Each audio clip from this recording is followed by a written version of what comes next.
All right, let's get going here as I wait for the screen to come up. Eventually, this should happen. There we go.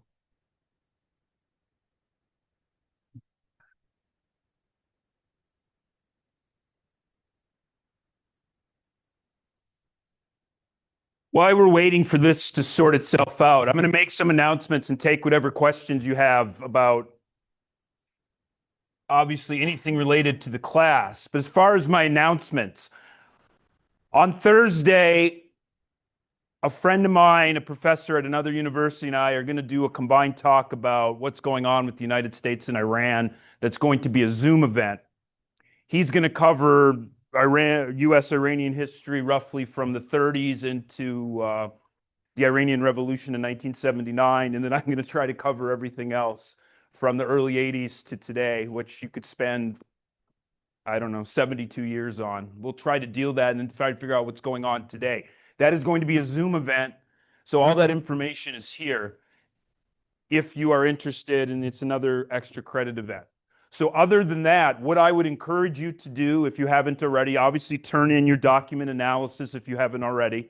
If you have specific questions about it, obviously send me Canvas messages, ask me in class, come to office hours online if you need help with the assignment. I'm obviously willing and would like to do that if that is something that you want. So I will just throw that out to you.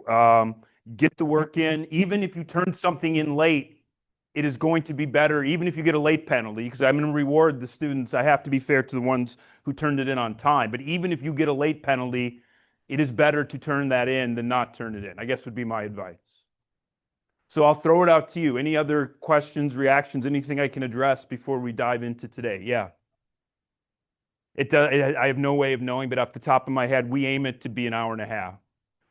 What I mean by that is, so it's going to be roughly, each of us will speak for 30, 35 minutes and then do questions. You're not obligated to sit there and listen to the whole question and answer thing by any stretch. What I would expect on the extra credits is that you take notes to the best of your ability on the speakers and then do the analysis if you're interested. And handwritten notes, and the instructions are there. I mean, I think most of you understand and have done pretty well on these assignments from what I've seen. I mean, you saw that's typically the talk we had with the last week. That just went on and on and on. That was unusual. Yeah, but you could have left at any time. Like, I mean, if at the end of the day, people have to do stuff in in their lives. I mean, so yeah, that was one of the longer events I've ever been a part of, actually. Anything else I can address before we move on for today? All right, here's what we are going to do today. We are going to finish up with chapter 10. I want to finish up with Andrew Jackson's presidency and talk about the rise of the Whig Party and evolution of American politics. That's not going to take very long, but I really want to play around with this idea of how to evaluate Andrew Jackson. I think it's a really good topic because it relates to the course themes, it relates to analytical reasoning. You can look at Jackson from many different angles. He is a president that some people love and some people really hate.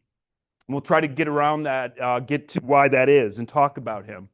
Then the bulk of the class is we're going to spend a lot of time on slavery, chapter 11 material.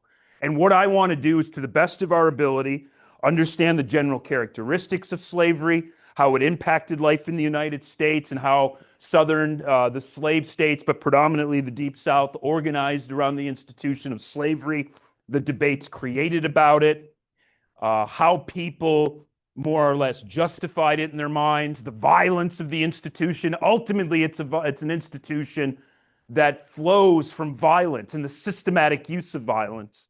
And then we'll get into the issue of resistance, how people resisted it to the best of our ability from as much as we can. And we can't fully understand it, obviously, but try to get into the perspective how slaves resisted slavery and the rise of the abolitionists challenging the institution of slavery, people like Frederick Douglass and so on. And as time permits, that will be our transition into the chapter 12 material you've been going over.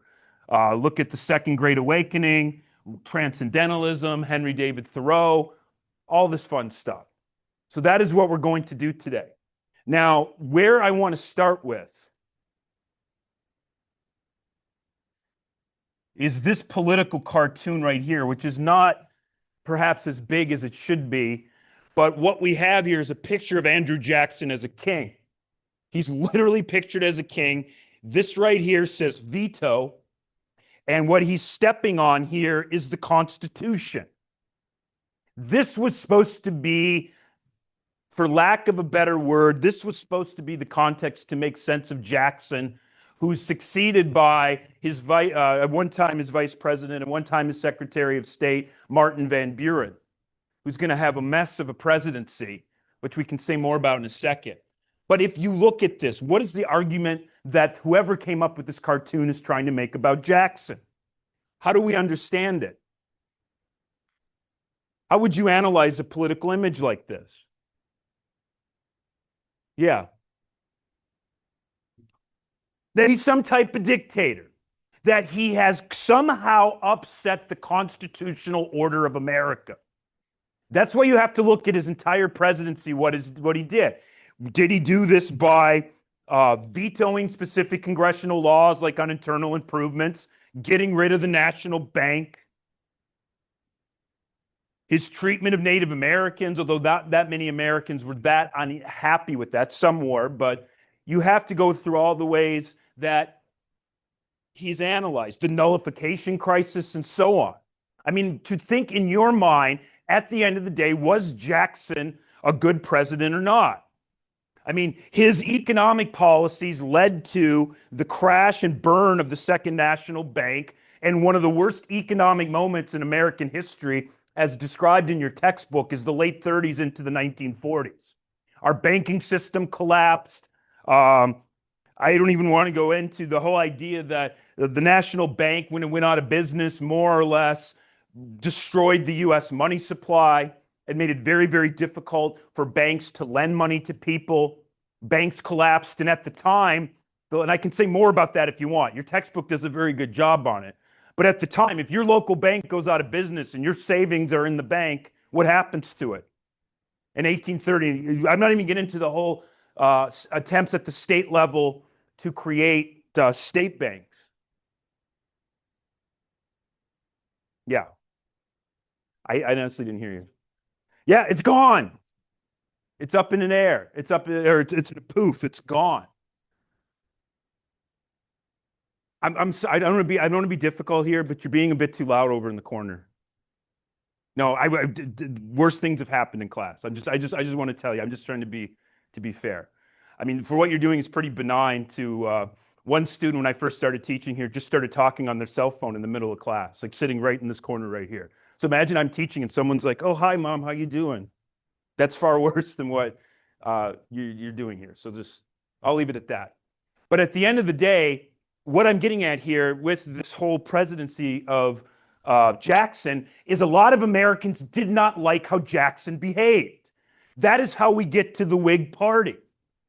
So what happens here is the Whigs take their name from the Whig Party in Britain that started opposing, and I'm simplifying a little, the monarchy and opposing what they saw as the conservative landed elite in Britain. Now, if you look at this, because what eventually happens is the Whigs are going to have people win elections, become presidents, starting with William Henry Harrison. But who are the Whigs? What do we know about these Whigs? And you can see here, like you have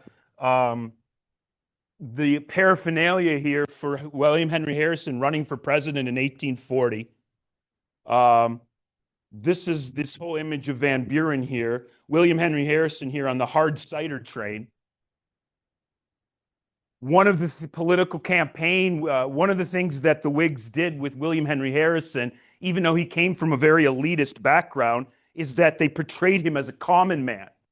Even though William Henry Harrison was born in a very upper crust Virginia background, they portrayed him as a guy who was born and raised in a log cabin, that he drank hard cider instead of fancy wine, and so on. I can't do justice, so you can go online, maybe here. Maybe they even have it right here.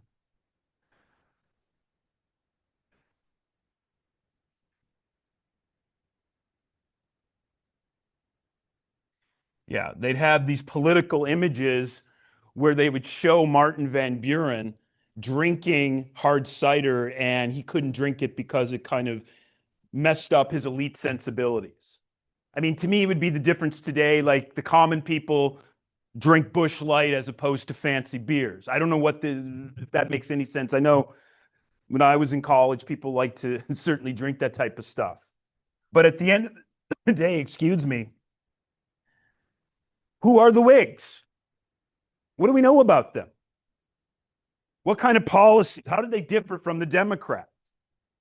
The people who tended to vote for Jackson? What do we know about the Whig Party?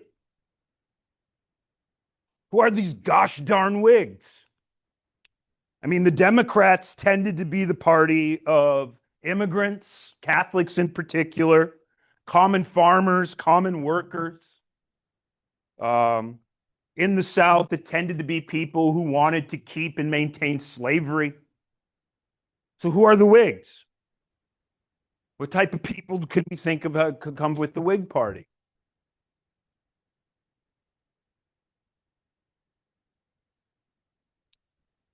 Think of the course theme. I know it's hot in here, and I know the weather is what it is. I don't know why I have this jacket here. I should have worn something else. But at the end of the day, the way to think about something like this is, what is the purpose of government? I mean, if you look at someone like Jackson rhetorically versus the Whigs, how did people debate the purpose of government in the early 1800s? What did some people want to do? Like, what issues raise questions about what the F government is supposed to be doing?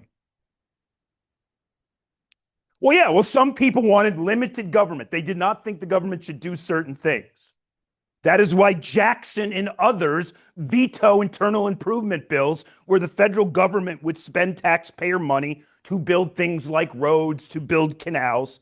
The Whigs in general tended to believe that the government power should be expanded. The federal government should be a stronger government that does things like do internal improvements, builds roads, builds canals. They tended to be the people who more or less thought that the government could play an important role in increasing American economic development. They were the party that really tried to go for lack of a better word, using the power of government to help build up America's economic, industrial development. That's part of what the Whigs were going after. The Whigs tended to be the party of Protestant reform America. The Whigs tended to be light. I don't want to overplay it too much, but they tended to be the party of people who were for things like getting rid of alcohol consumption, which you'll see in chapter 12. They'd eventually go off to different parties, but people who tended to be against slavery and other reform movements that chapter 12 hits you over the head with, they tended to vote Whig unless they formed their own third parties. But in general, they also tended to be the party that emphasized that the government should pass laws that promoted individual, for lack of a better word, how should I put this? They would promote individual goodness, individual morality. They wanted to have laws, maybe with alcohol consumption or in other things like use government money to create libraries at the local level, to have something that puts people in a stronger position to better understand their rights and duty within the American experiment. That you're using government resources to actually help people help themselves. The Whigs in general were, for the most part, ahead of the curve in many ways in using taxpayer money to promote public education. It seems obvious today that you use your tax money, you create public schools. Public schools took a while to get going in the 1800s. I mean, when I teach Michigan history, some of my students read documents where people tried to equate public school to like socialism run amok. Like, how can we use taxpayer money for schools? That was an argument that was had in the 1800s, and the Whigs tended to be the ones who said we need public education to promote a common type of American citizenship where people understood their rights, understood their duties, that they understood what it meant to be an individual in America. So you throw all that together, that is how the Whig Party gets going. And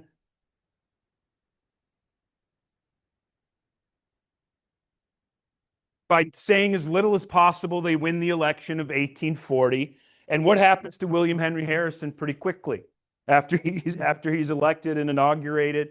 He gives this long inaugural address, at least in part because people said he was too old.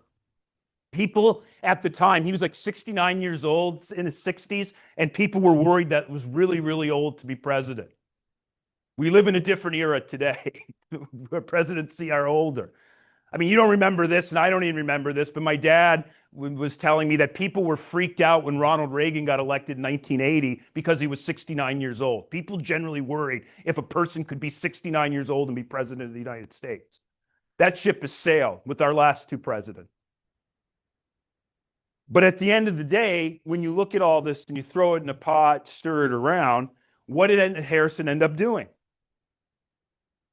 I mean, he gave this speech to show that, God damn it, I'm a vigorous man. I'll give this long speech. And then what happened to him? I've kind of said it before, but I really want to hit this point. What happens about 30 days into his presidency? Yeah, he drops dead. He dies. His vice president tended to be more, even though he was a Whig, a guy named John Tyler was actually very friendly to the causes of the Democratic Party, which we'll say more about in a future class, but he dies right away. But that is where you have the United States looking into the 1840s. All this ties into everything. The Jackson presidency, the rise of white man's democracy, the appeal of this idea of common man. The Whig Party's going to exist for a little bit with different ideas about the purpose of government. The people that were more anti-slavery tended to be within the Whig Party, although they're eventually going to find homes in other parties, sometimes third parties, like the Liberty Party, eventually in a new party called the Republican Party that we'll talk about in a future class. So I'll throw it out to you before we hit slavery today. Any questions on this material? All right. Now, your textbook tries to frame the debate and understanding of slavery. They use the term racial capitalism. Essentially, what do they mean by that? The chapter tries to hit you right over the head at the beginning with the dynamics of slavery in America in the 1800s, and they use this term racial capitalism. What are they getting at? What does that term mean? As best you can tell. I'll throw it out to you.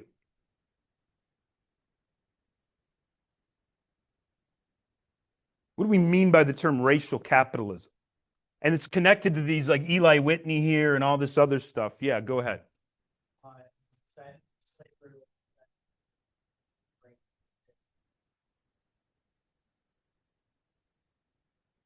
Yeah, it was central to American economic development, particularly in the South, but in the North as well. It was profitable.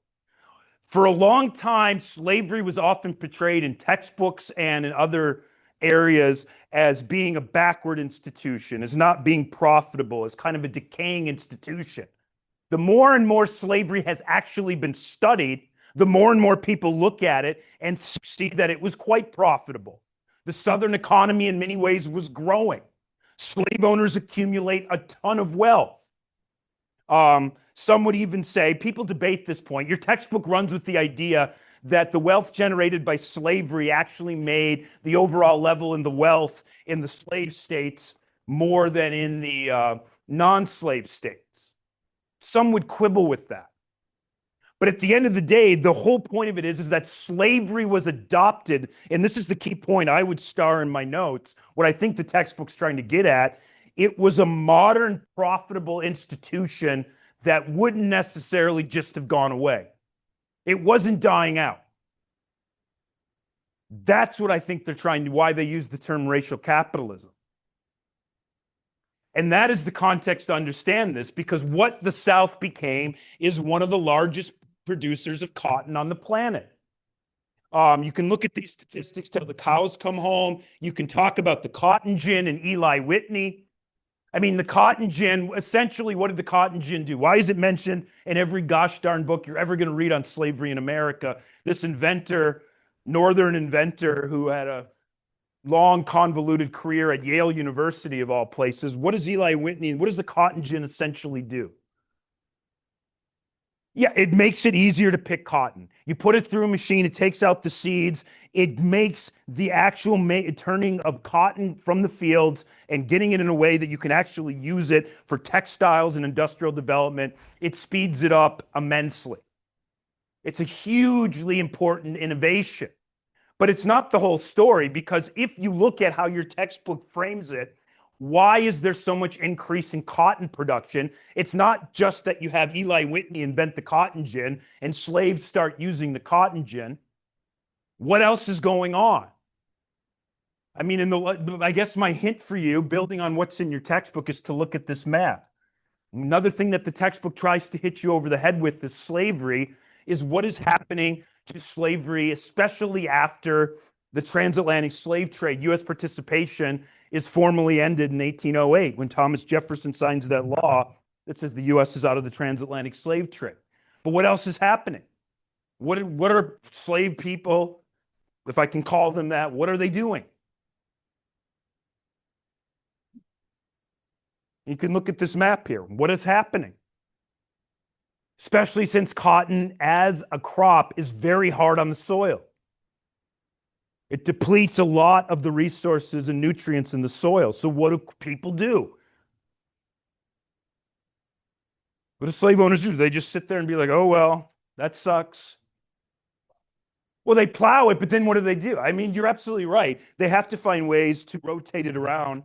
And I'm not an agricultural expert by any stretch, but if you get into it, look at this map. Where is the slave? What are slave owners doing? They're going west. I saw someone go like this. I'll take that. Why the hell not? There is massive, massive internal movement in America of people going west with their slaves. Your textbook doesn't emphasize this enough, I don't think. There's a passage in it where they talk about the number of slaves that moved in America from roughly the early 1800s up to the Civil War is actually larger than how many slaves came to the United States because of the transatlantic slave trade. Millions of individuals are going to move from, say, South Carolina, Virginia, North Carolina, to Arkansas, Missouri, Tennessee, Mississippi, Texas, Louisiana. There's a huge, massive movement of slave owners into the West.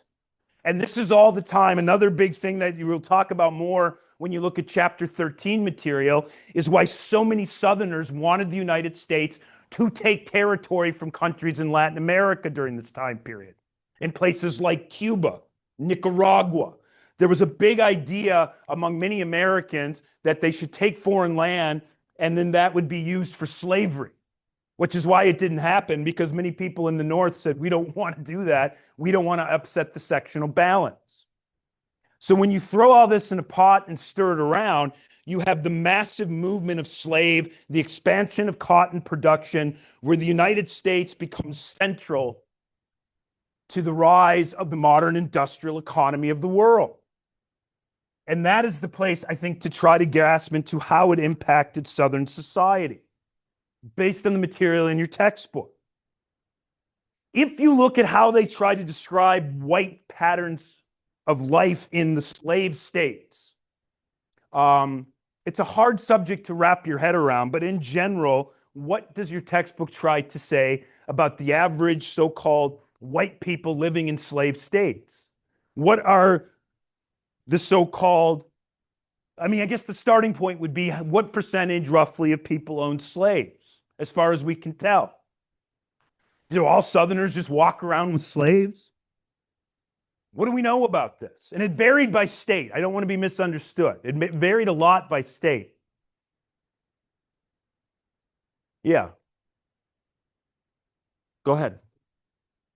Well, once the term rich is one that you have to really wrap your head around in debate. But as far as I'll build on your answer.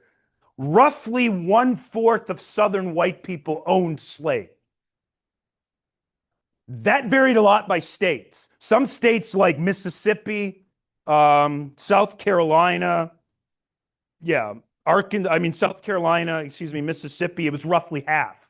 Roughly half the white people in those states owned slaves. It was lower in states like Arkansas that are around 20%, or Missouri. But in general, you have a situation where a lot of Southerners don't own slaves. A lot of Southerners, as described in your textbook, are what the poorest whites would call tenant farmers. 40% of the white population in the slave states are so-called tenant farmers that don't own land. This is where you'd get all the stereotypes of people living in the hillbillies of the South, or the people that don't have their own farms. If you've ever seen the movie, which I'm sure you haven't because it's so goddamn old now, is the Johnny Cash movie from 2007. Johnny Cash, the famous country music singer, came from a background of essentially tenant farmers in modern day Arkansas. And that's where he gets going in life. But essentially what you're talking about here is what your textbook tries to describe is how you define planter class, how you define all these other things to make distinctions among the levels of wealth in Southern society. I mean, I'm going to throw these things at you, and I'm not expecting you to memorize them, or there's different ways you could break this down. But this is what we get at when we try to make sense of how slave ownership played out in practice. At the end of the day, when you talk about the average person, when you talk about this, 88% of the people who owned slaves owned fewer than 20 slaves. The vast, vast majority of people who own slaves are going to own between 5 and 10. And once again, this is a minority position because 75% roughly of whites to begin with do not own slaves, but the vast majority are going to be between 5 and 10. And then you get into debates. Your textbook talks about the planter class and all this other stuff. To own hundreds of slaves is relatively rare. But in general, there are a lot of Southerners, for lack of a better word, who are going to own, between roughly 1 and 10 slaves. Does that, at some level make sense where I'm going with this? We have this image, I think, of slavery that there are these huge plantations with hundreds of slaves. That's not true. The vast majority of the people who owned slaves owned a small number of slaves as part of their agricultural system, where they'd have some type of overseer, where they'd have some type of, for lack of a better word, someone making sure that discipline was implemented. We'll say more about that in a second. But there's class divisions. There's whites that own small amounts of land without slaves, but that depends on where it is, whether it's in South Carolina or Arkansas. But in general, you have a society that has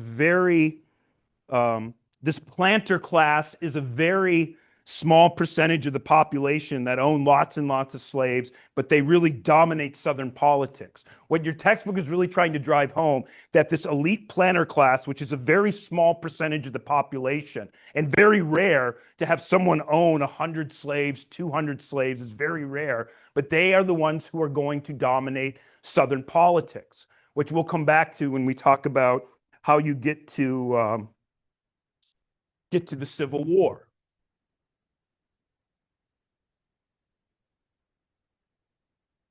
And that brings us, and we'll kind of bring this all together when we go through the primary documents.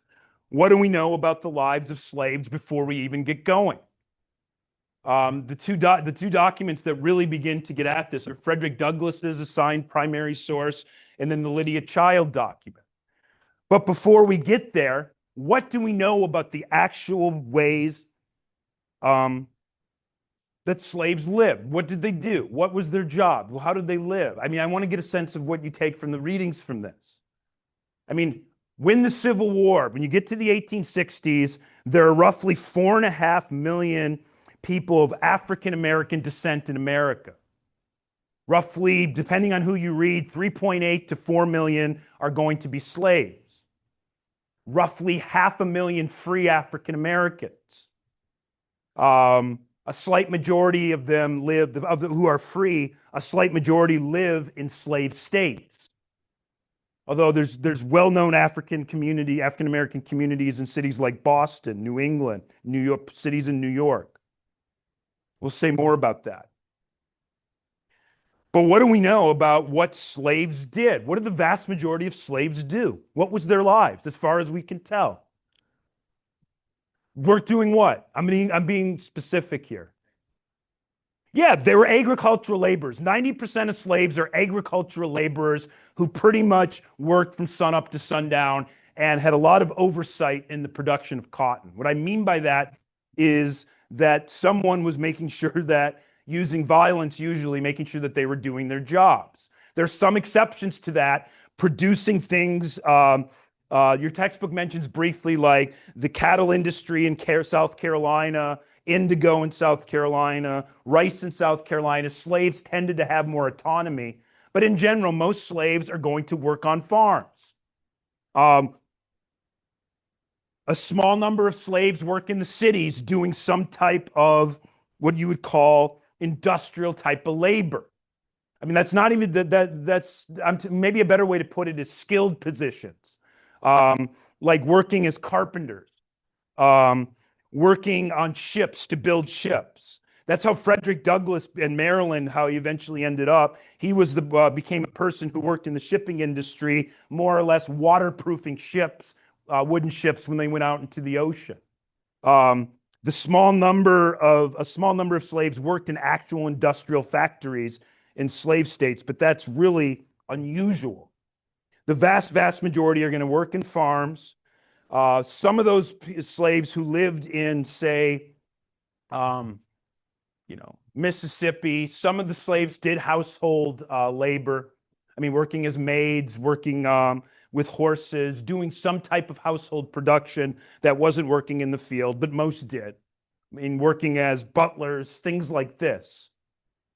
And so when you throw all that together, I think that is the context to begin to understand how we think of and understand the slave experience. So I'll throw it out to you before we get into the primary sources. Are there any specific questions about these issues or about the general characteristics that your textbook and your primary source book tries to get you to at least on some level think about? All right. Open your primary. Let's start with the Frederick Douglass document on page 254 and then the child document.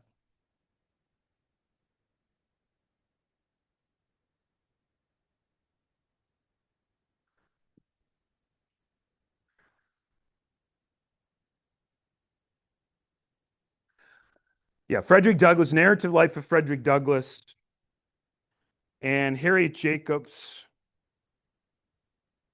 It's not the Jacobs, I'm sorry, the child document on page 259. Propositions defining slavery and emancipation. These documents, in my mind, are best read together or thought of together. Now, Frederick Douglass,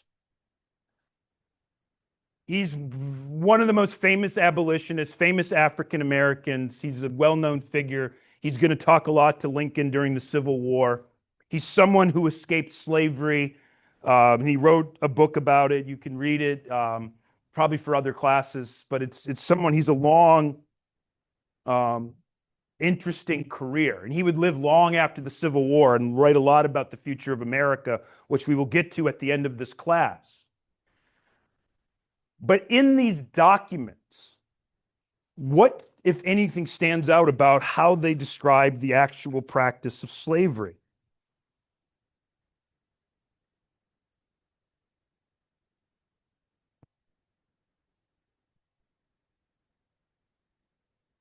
Anything stand out?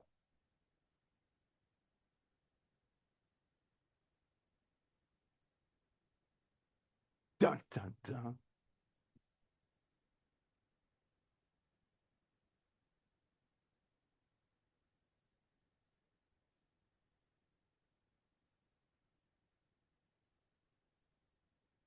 Like, how does she portray slavery? How does she describe it?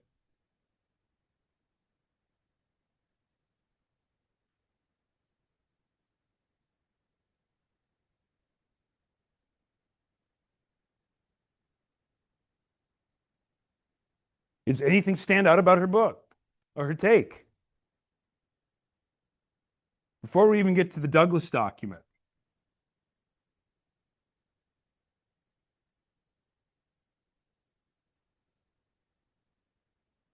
Just throwing it out to you.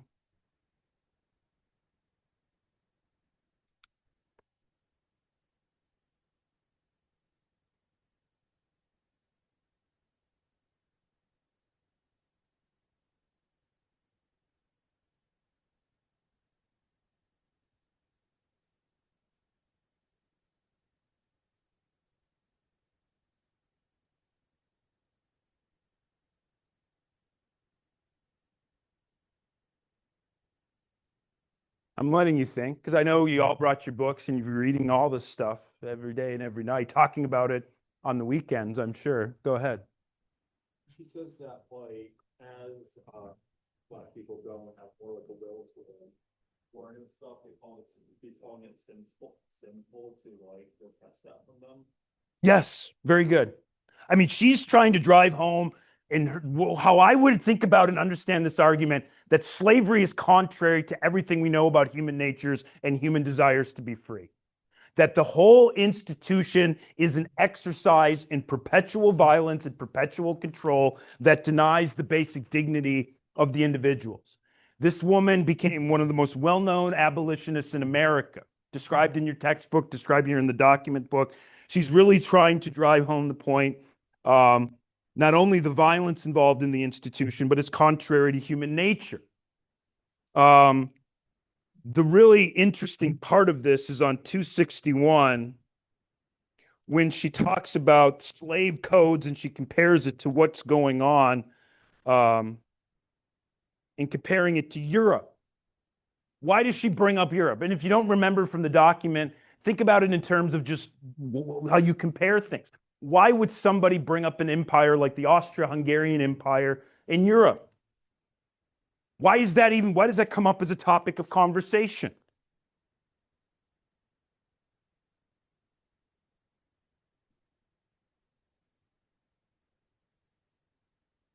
She also mentions it in the document. Why one of the reasons free labor, and I'm going to say this over and over again, and this is what the early Republicans and others, anti-slavery Whigs are going to argue, and others, and even Democrats who eventually leave the Democratic Party. Why is slavery such a bad way to have agricultural production or labor done in general? What do you have to ultimately do? And you can see this with Frederick Douglass in some of his writings. What do you actually have to do to make people work?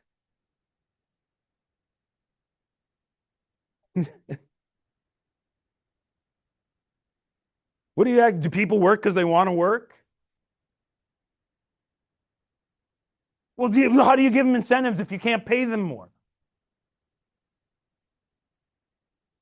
Yeah, well, I mean, you get into all he's trying. I mean, it's an interesting answer. I see where you're going with this. Where I'm going and trying to get around in a admittedly a roundabout way is your answers are good the way you're thinking, but she comes back to how people have defended the system of inequality, organized inequality in Europe that we've talked about, feudalism in terms of how peasants are treated. Whether it's in before the French Revolution and the Austro-Hungarian Empire, all this stuff is beginning to come down. But yeah.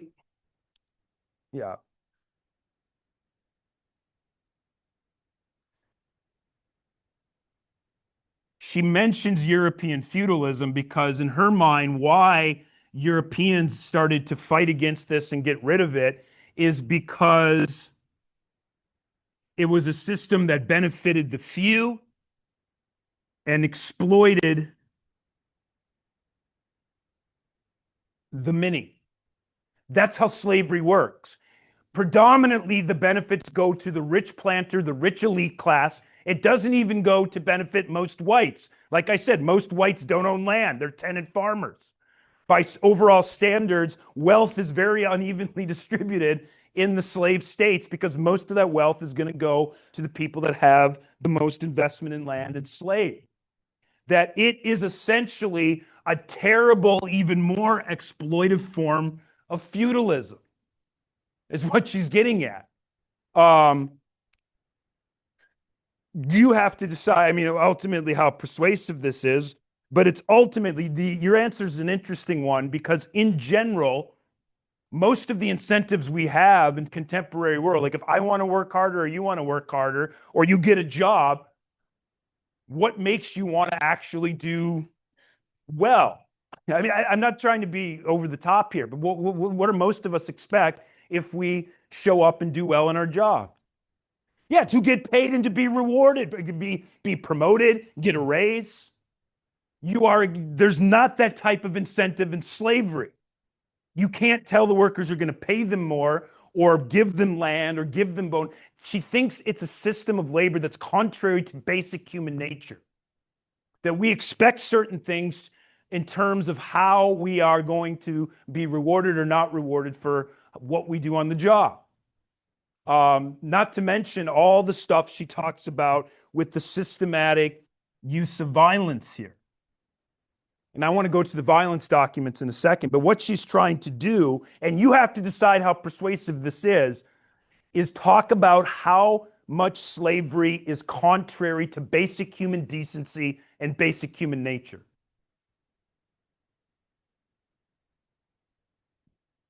And where does Douglas come into this? His document, I mean, he goes on and on about his experience. And I would, in another world, I would have you read the entire Frederick Douglass autobiography. We just don't have time for that. But what is his big topic that he kind of ends this document with to talk about how slaves get through the day? Yeah.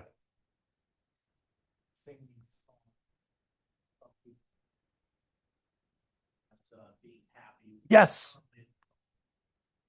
Yeah, that's exactly what he tries to argue is that because of the perpetual violence, the misery, one of the coping mechanisms for slaves to get through the day is to sing song.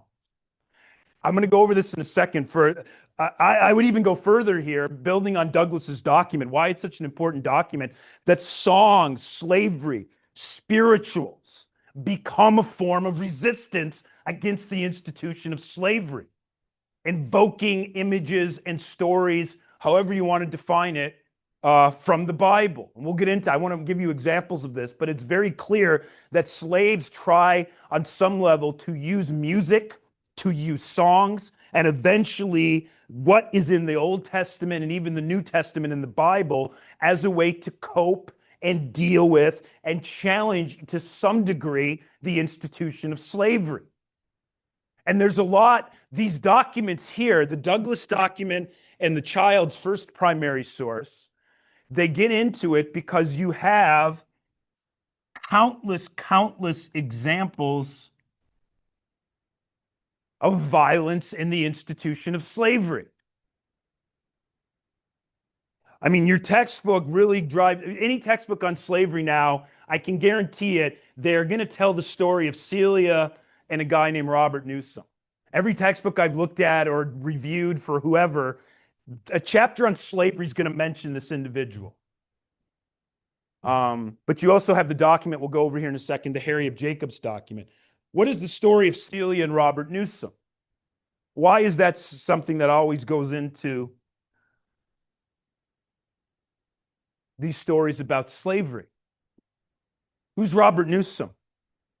I mean, he's a really good figure to connect to what we're going over here.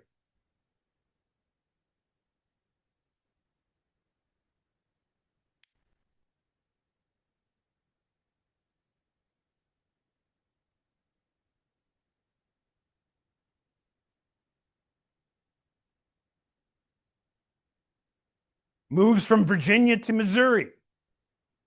Purchases a woman who was a teenager at the time named Celia. Why did he purchase her? And don't be afraid about sugarcoating it. Why did he purchase this teenage woman? According to your textbook.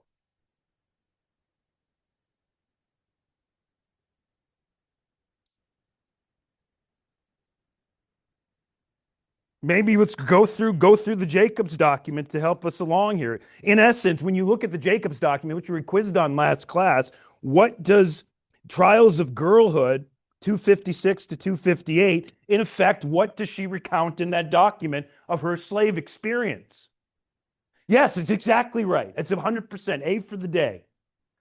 She tries to give you a sense of the routine sexual assaults and rapes that she had to deal with from her master and how she dealt with it and remembers it. Her mentions her grandma, who she doesn't even tell about this because the grandma had her own kind of way of dealing with the slave master. That he was actually, she thinks he was frightened of her, uh, frightened of her grandma. Maybe. But it's supposed to drive home the point that I cannot give you by me sitting up here and telling you. We read primary sources and we go over stories like this to give you a sense of the inherent violence of the institution that people talked about in sources like Lydia Marie Child. She's an abolitionist who's trying to distill how inherently violent and repressive the institution is. And then you have accounts here, primary sources, like Harriet Jacobs talking about her being sexually assaulted. You have the Celia story, which is not a story, it's as true as any other history. She was literally purchased as a teenager.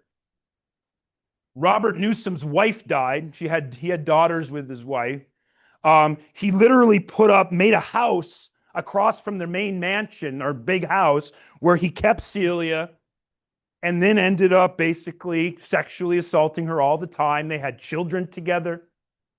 And eventually she couldn't take it anymore. And he tried to do it again. And she ends up murdering him and trying to burn his body and bury the ashes. And she's eventually executed. She couldn't even testify in her defense because they did not, when a white person was on trial, the state of Missouri did not allow the testimony of slaves. She couldn't even explain what she did, and she ends up getting executed. So you have all this, just this terrible, terrible violence involved, which we can only, to the best of our ability, understand. So when you get into it, going through the sources, thinking about the issues involved, you still at some level have to grapple with the reality that some people obviously either dealt with slavery or justified it openly. One of the big things that any textbook on the subject is going to try to drive home is that during colonial America, in general, people tended to frame slavery as a necessary evil. I made this point before, but I'm going to make it again. Someone like George Washington, even Thomas Jefferson to some degree, when they spoke about slavery in the institution, tended to frame it as a necessary evil that would eventually be gone. And even people who do not think it would be gone, they didn't tend to celebrate it. But as more and more you go through the 1800s and look at the states that become Confederacy, more and more you get to see arguments of people defending the institution, justifying it, explaining why slavery was actually a good institution to have. That is the context to understand the document, the Manley document on 266. H. Manley, publisher, the South vindicated from treason and fanaticism of Northern abolitionists. What the heck is going on in this document? How is slavery justified in this document? Because I've given you here, I put it up here, religion and conditions in the North would be my hints to get at what this guy, or what this account would be a better way to put it. How are they justifying slavery? What is the argument here? There's a number of different arguments, but in general, how is slavery justified and portrayed in this document?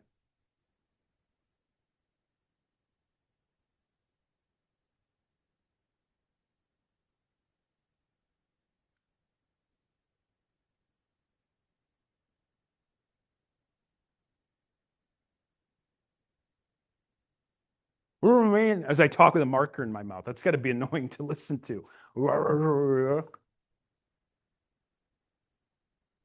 Just tell me not to do that. I mean, I told you to kind of be quiet. If I'm talking with my marker, don't hesitate to say, "Get it together, old man." But what's going on in this document? How is slavery justified in this document?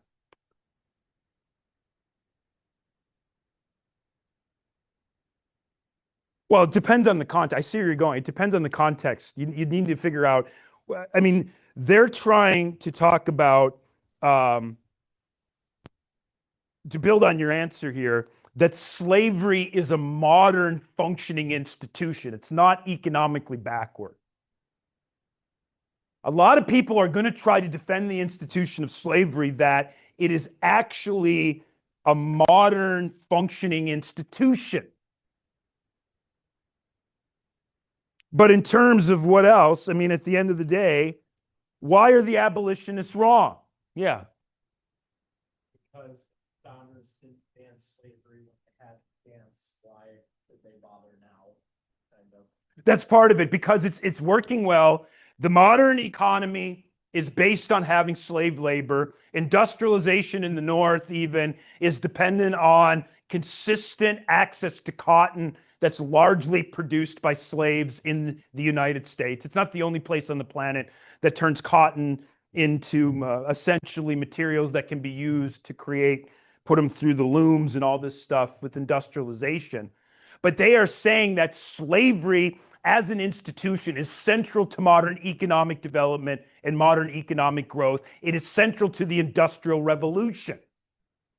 But beyond that, what else? How else do they try to justify slavery? Yeah.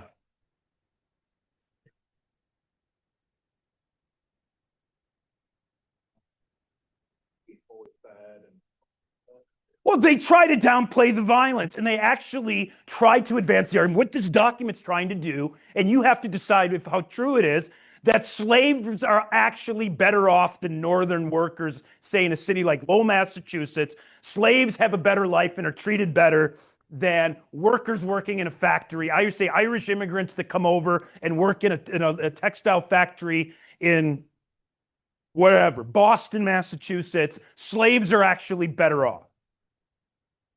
I mean, he goes in the doc, he talks about how slaves are given clothes and food, and they don't have to worry about having shelter and so on, which, as your textbook describes, is nonsense. I mean, at the end of the day, they're not given a lot. The living conditions of slaves are not good. But they try to justify that there's some type of requirement of slave owners to make sure that the slaves are taken care of, that you don't have with factory owners. What is a factory owner's obligation to a woman worker in, say, 1845 Massachusetts at the Lowell Mills? What kind of obligations does the overseer or the owner of the factory have? I'm not trying to be tricky, even a little. Nothing. Yeah, pay the wages. Show up. Pay the wages. Do what you want. If it's a man, go take your money and destroy it at the bar. That's even the best way to put it. Go and drink. Whatever. There's no obligation to make sure that you have food, you have shelter, you're taken care of when you're sick. The fancy word for this is that what this document is trying to drive home is that someone is justifying the institution of slavery because of a paternal obligation between owner and the slaves. I mean, what do they say about Africa in this document? What do they try to make about the African continent, which is a hard thing to summarize neatly because a lot of different people, a lot of different languages, a lot of different backgrounds. Africa is a very, very diverse continent. But what do they say about it? Dun, dun, dun. Comparing the average slave to the average person, and presumably he's talking about Black Africa here, as opposed to the, say, Arab Middle East or North Africa, like Egypt or Tunisia or something. What is he saying? Dun, dun, dun, dun.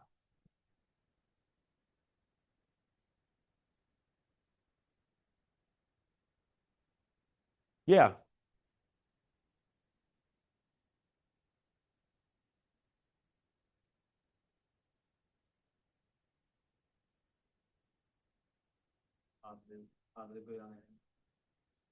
Slaves are better off being slaves in America than living in Africa. They're better off being enslaved and working, say, in a plantation in Louisiana than living in Africa. He flat out says it here.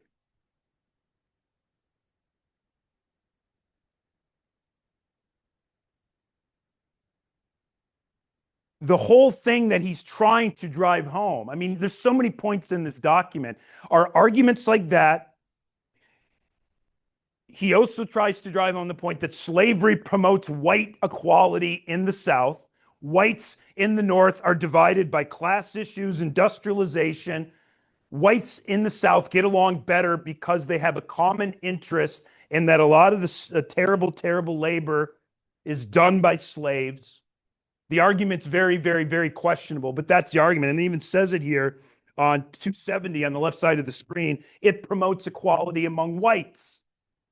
And who else does he think, what ethnic group does he actually invoke to say that slaves are better than how they're treated in Europe? What country does he say slaves in America are better off than these people living in Europe? What group does he throw out there? And this is because of the conditions of the time. What's one of the major terrible events of Europe in the 1840s, Western Europe in particular?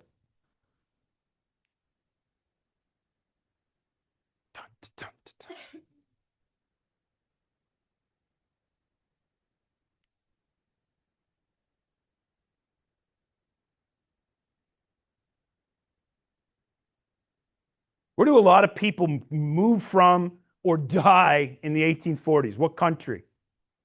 I'm not trying to give it all away here. Ireland. Yes, he says that the average slave is better off than the average white person living in Ireland. Does that sound persuasive to you? I mean, when you get into this, this is trying to give you like the whole inside track of how people thought of and tried to justify the institution of slavery. Is it persuasive? How do you evaluate a document like this? I'm throwing it out to you.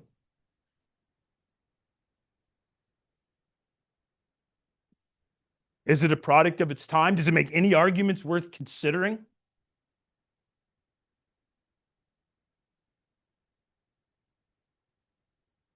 How do we evaluate it? How would you analyze a document like this?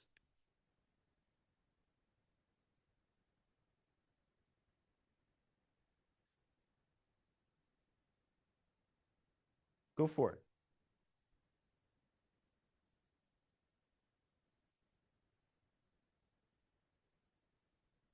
They're not suffering as much as they could be, but they're also not. Doesn't tell you that they are really benefiting as much as other groups in America. Interesting. I mean, yeah, that could be. I mean, I don't want to tell you what to think on this. I mean, the whole point of this is to try to get inside and figure out how people understood and dealt with an institution we look back and obviously see as terrible today. I'm going to make this point until the cows come home. What are people going to think of us in 200 years? What are we doing now that people are going to be, I can't believe they allowed that. I can't believe that this is something that people in 2026 accepted and didn't do anything to get rid of it. What is that going to be? Anything? Do we take anything for granted just the way it is, but we don't try to fix it? And people who bring it up, they're annoying do-gooders, like the abolitionists. One of the things you see in the chapter 11 material that will be developed in chapter 12 is the way that people responded to abolitionists. I mean, at the end of the day, where did most of these abolitionists come from? Because the South pretty much made it illegal. When I say the South, I should be more precise.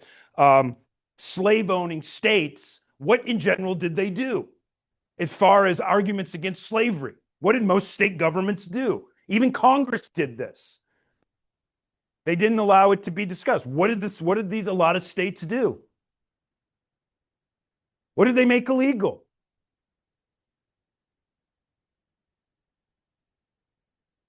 No, I'm talking about for the slave states that have slaves, what they did. You're thinking down the line, yeah. Well, they made it illegal to advocate ending slavery. You could go to jail. They began to tell free African Americans to leave the state. They banned abolitionist literature.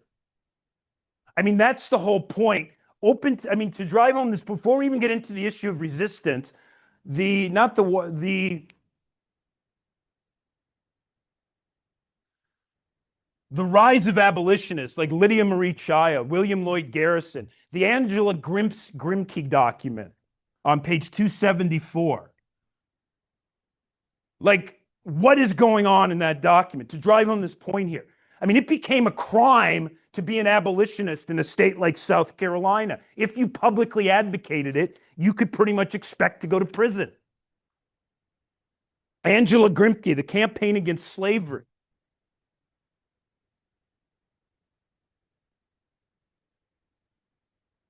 Why is her argument so controversial here? I mean, let me move another way just to help you understand these documents. I mean, what is going on when she gives this speech? You get in these debates whether women should be giving speeches in front of men, which we'll talk about next class. But why did some people want to beat her up or destroy her convention where they're talking about slavery? Why is what she argues here so controversial? Yes, and why? And what did people interpret that as? I agree with you 100%. I'm being difficult. Why? Why wouldn't they just let her say it and then move on?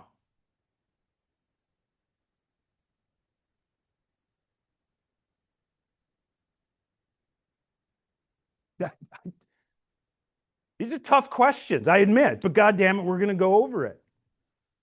I mean, you have to deal with complex issues.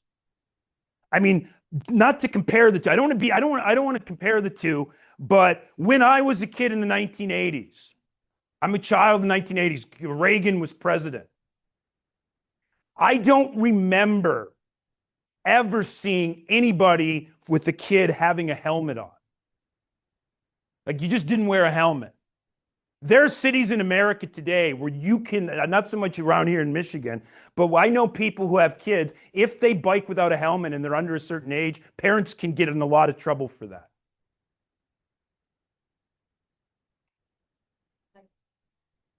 Well, yeah, she comes from slave-owning region. She begins to speak out against slavery. That's exactly right. She comes from South Carolina. She ends up, the Grimke sisters become big advocates of women's rights. They become big anti-slavery agitators before they get married and they kind of move out of this. But what I'm getting at here, there are a lot of places in America today that cannot fathom having laws where children can do things like rollerblade or bike without having helmets. When I went to Little League, my dad drove me in the back of a pickup truck and we went on a highway. I was 8 years old in the back of a truck with my dad going down 169 in Minnesota, 60, 70 miles an hour, and I was an 8-year-old in the back of a truck. And I know this today, he would be in prison for that. The city of Plymouth, where I'm from, has a law that if he did that, he would be child endangerment and go to jail. And I tell people this and they think it's lunacy. Why I'm connecting it, building on your good answer, is at what point are we going to have a situation where people look at us today and what we're doing as basically crazy? And so getting back to the Grimke, why I'm emphasizing this document, I mean, you read it a while ago, but this is a lot of the rise of abolitionists. The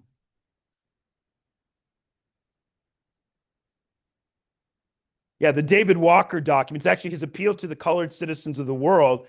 He's a free African American who becomes why he's alive, a very open and vocal critic of slavery and critic of the prejudices against African Americans in America.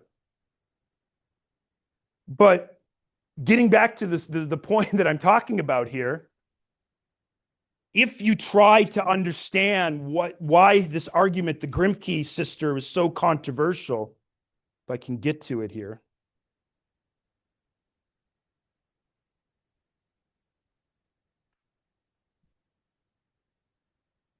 What do people have to do?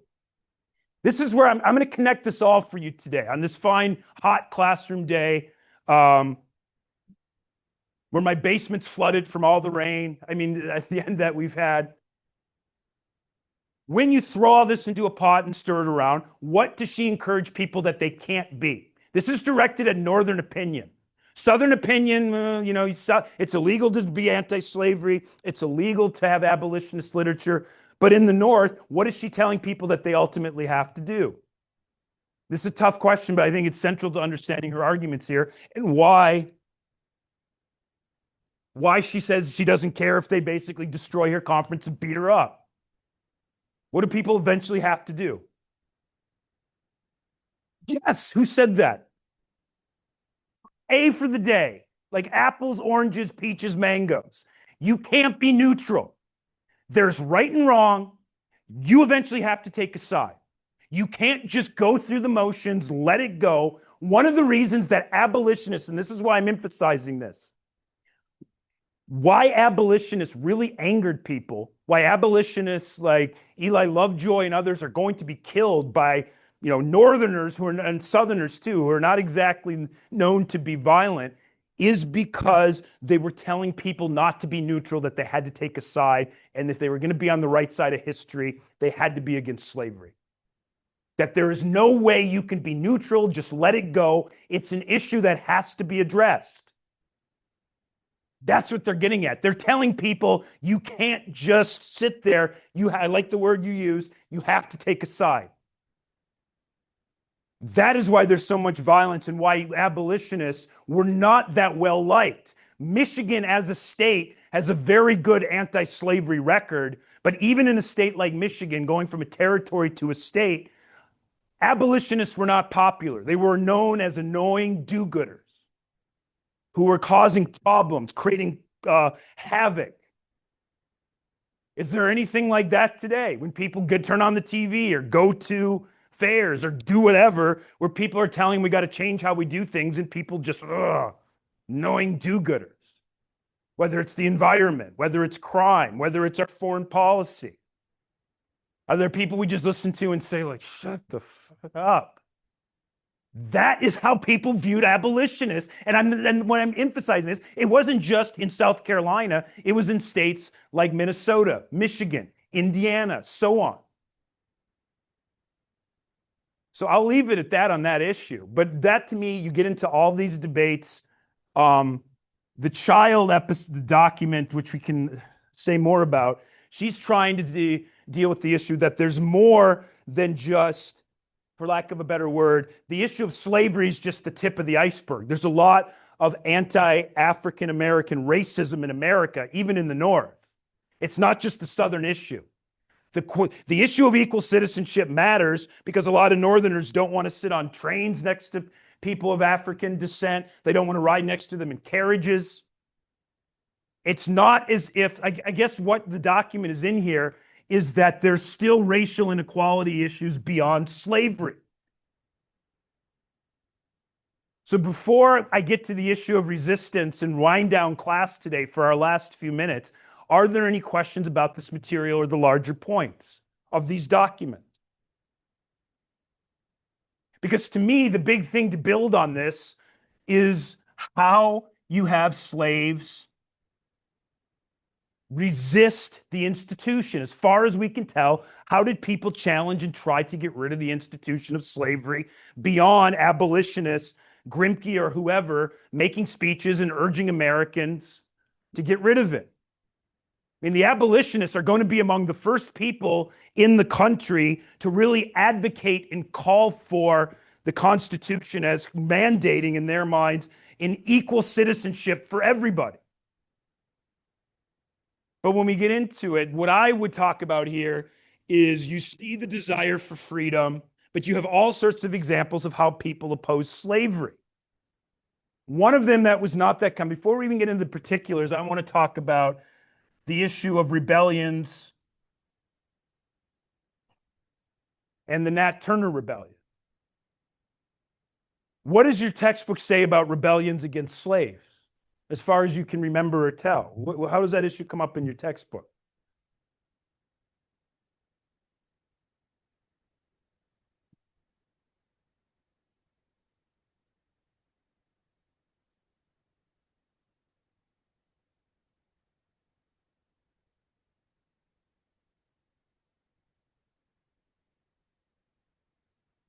What do you think? Or if you don't want to go down that road, what the heck is the Nat Turner Rebellion? Who's Nat Turner? 1831. Fairly fairly well known. Go ahead. Yeah, like gathered like more.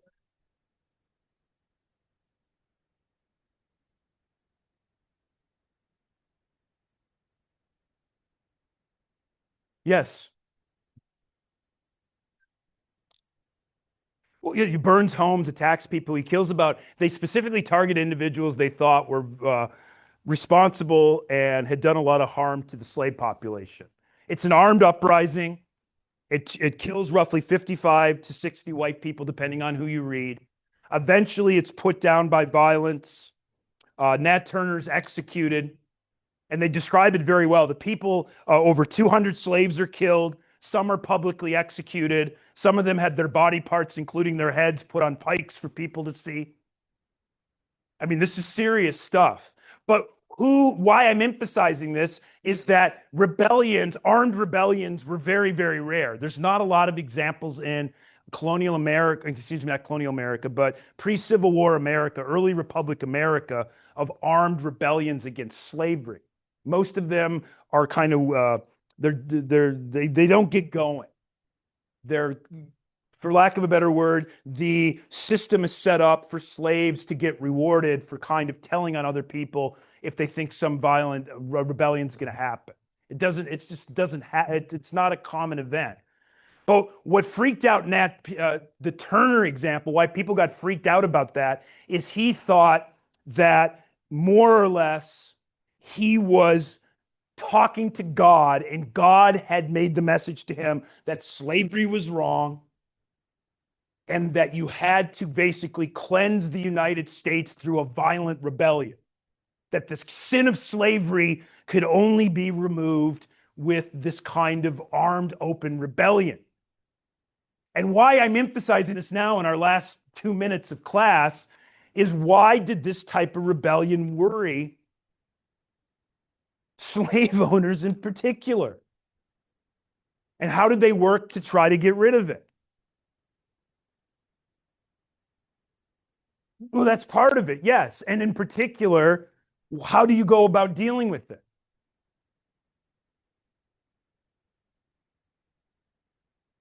Well, that's part of it. You try to make it so slaves are not, you try to enforce the laws that don't allow slaves, or at least a lot of states had laws that said they're not supposed to be taught how to read, how to write. They're not supposed to be given a lot of freedom to move. These are more ideals than reality. But it brings up the whole issue, the rebellion here. We'll get into everyday resistance next class. But what I'm getting at here is the issue of religion. If you look at the document, especially the Manly document here, how did people tend to use slavery to justify religion, or excuse me, use religion is what I'm trying to spit out, to justify slavery? Yeah.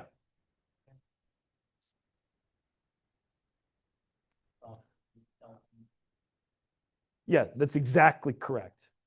I mean, at the end of the day, this will be the last thing, and I'll pick this up next class. We'll finish slavery next class and get into the chapter 12 material. But Frederick Douglass has a good example of this that he published, that was a slave owner trying to use religion to tell slaves to accept what they're doing.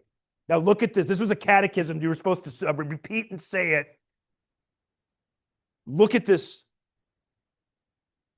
Who gave you a master and a mistress? God gave them to me. Slaves were supposed to see religion as a way of something that mandated acceptance of slavery and not rebelling. Does God do all his work? God is right. Comparing it, that what does God say about your work? He that will not work shall not eat. They compares it to being a slave, to being like Adam and Eve in the Old Testament.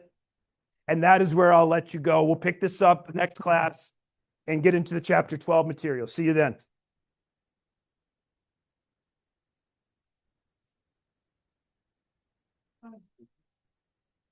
video, then keep it mixed or no? Just a second. They got one more guarantee.